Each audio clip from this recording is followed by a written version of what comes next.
performance is anything that you want it to be. I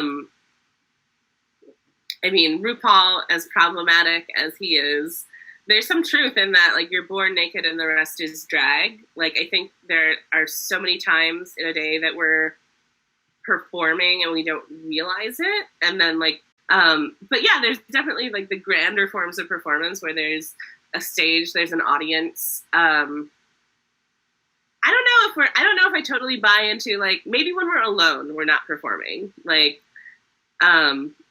maybe when we're, like, experiencing solitude and introversion, we're not quite performing. But there's different, like, levels of performance for sure. Like, there's sometimes we know when we're doing it, sometimes when we don't. I don't know. I think it's all fascinating.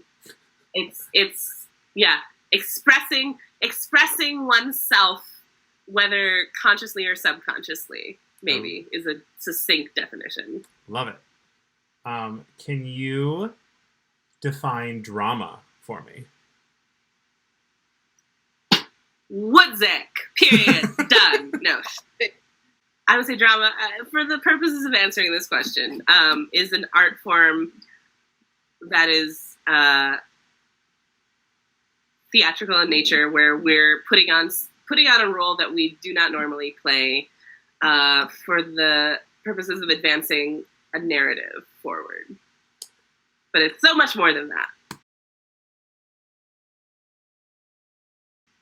And so I think it's sort of that thing of, like, it's corny, but, you know, Kevin Costner, Field of Dreams, like, build it and they will come. And there are so many marginalized voices in theater that are looking for that community and looking for ways to affect change so they can see themselves represented on stage. And so I think a lot of the work is, you know, finding that lane that isn't there yet and trying to create it. And it's just amazing how many people show up and share that, like, the stuff that's important to you is also important to them. Mm-hmm. Not only is the show different from night to night because it's live theater, like, there's going to be something that's slightly different each night, but it's this beautiful thing that doesn't happen anywhere else. It doesn't happen with live concerts. It doesn't happen with sporting events.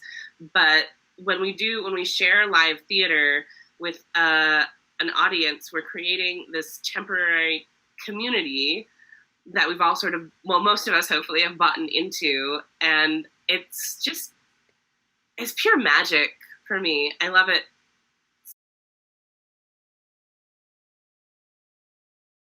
Creating theater it requires the best theater, the theater that I like creates, you need such a vulnerability to create it. And so when you create these safe spaces where people can be vulnerable, then to me, I see in performers they're exponentially more willing to be fierce and fearless in the things that they try and create in the room, and it just creates better theater. Creating a culture of openness and, yeah, where vulnerability and these conversations are valued instead of seeing as things that slow the process down.